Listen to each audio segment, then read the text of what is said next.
Mr. President, this is Richard Peter, President and founder of Level 3 Ministries here in Dallas, Texas. My telephone number is 1-877-365-0042.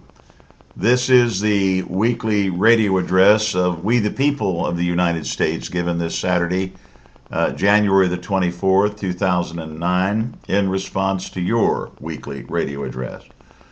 Mr. President, I respectfully submit to you, sir, that you are not addressing the root cause of the American economic problem.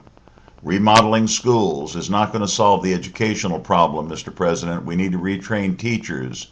Most of the teachers today, if you walk into any American public classroom other than schools for gifted kids or the new schools that are working as demonstration projects, they work. But in the typical American inner city school, there's nothing going on there but babysitting, Mr. President. Just walk into one of those schools in downtown Washington, D.C., public schools now, not demonstration projects, and find out what's really going on with American education. Expanding broadband to the rural communities is not going to solve the basic problem in this country either. I love farmers. I think they should have the internet, but they're too busy growing crops and to play around on the internet, Mr. President. So expanding broadband to the country, while a wonderful thing, is not solving the root cause of our problems in the United States.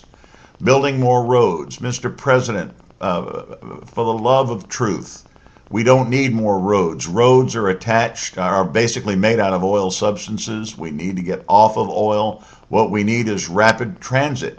In your particular address today, all you talked about was making the option of rapid transit. You need to take the 100 biggest cities in the United States, and you need to build concentric circles of rapid transit around them, and you need to do that yesterday. As those rails are laid, you're going to find jobs and communities spreading all around, and it will revitalize the American economy.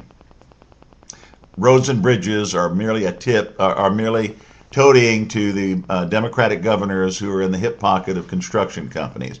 We the people demand that the money go to light rail and rapid transit, not as an option, but as a first course of action, Mr. President.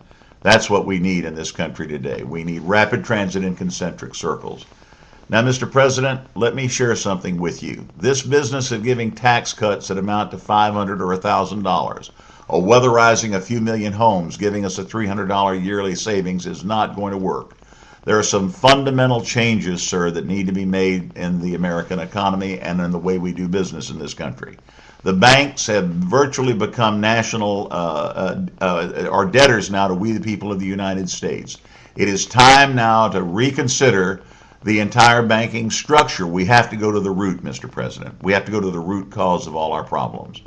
First of all, the root cause of all our problems is the money system. We set up a Federal Reserve. We're carrying around notes in our pocket. Read your Bible, Mr. President.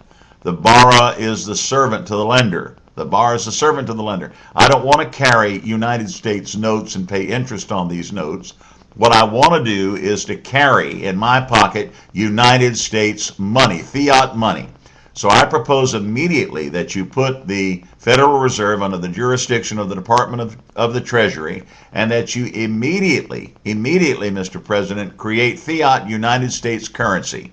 And here's what I'm proposing that we do eventually: have a constitutional convention and prevent our money, which is the bloodstream of our economy, from being used in commodity speculation or from being charged interest on. We need to create a fiat United States currency. Why should the American people have to pay interest on their very own money? Now, I propose that we immediately do this, that we move the Federal Reserve under the Department of Treasury, that you tell the Mr. Geithner that in addition to apologizing for not paying his taxes, he needs to apologize during the period of time he worked at the Federal Reserve, or worked at the Federal Reserve and was part of the so-called economic elite of this country, that he didn't warn the American people as a watchman on the wall of what's happening here. Why are you appointing a fox to guard the hens, Mr. President? You need to put the banking system in its place. They now owe us, we the people of the United States. Here's what I propose we do. We immediately decentralize the banking system into 6 sections of our country. No more national banking, Mr. President. They owe us so much money now, they won't survive without us. It's time that we redesign the entire banking system, starting with United States currency, fiat dollars, Mr. President, not federal notes, that the Federal Reserve just become an advisory to the United States Treasury, that we create our own money, that we don't pay any interest on that money, that we divide the United States into 6 or 7 local regions. We form boards of directors composed of 51% of we the people in each of those regions. We demand that they use only United States currency, not federal notes, Mr. President. We need to have these notes abolished. We need United States currency.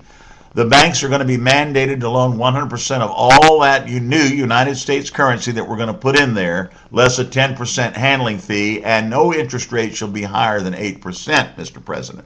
This is essential. So we decentralize the banks, we form a new United States currency, we put the Federal Reserve under the Department of the Treasury, Mr. President, immediately.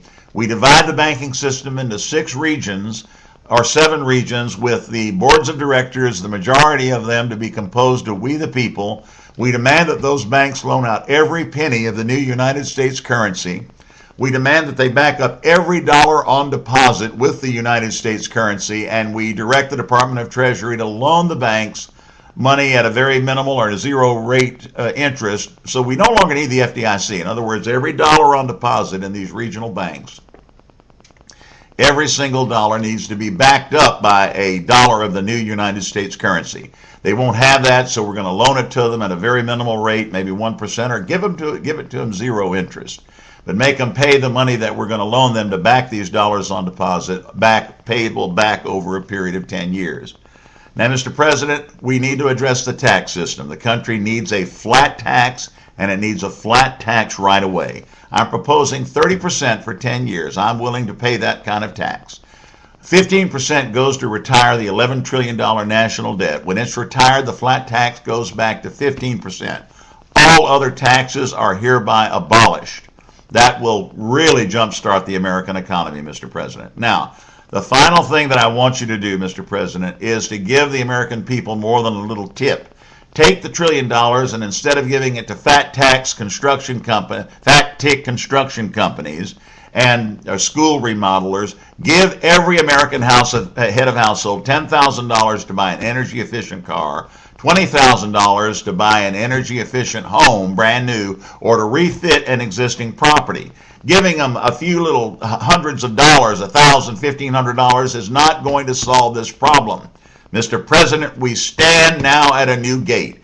It is absolutely essential that we redesign the American economic system, that we move the Federal Reserve under the Department of Treasury and we create our own currency that we don't have to pay interest on, that we divide the national banks into 6 regions, Mr. President, and that we do it yesterday, that we require these banks to use the new United States currency, that we loan it out at no higher than 8% interest, that we allow them nothing but a 10% handling fee for doing this, and the 8% they can charge on home loans. We'll require them to make those loans, and we will require them to report to we the people who sit on the boards in the capacity of 50% rulership of these boards that will govern these regional banks.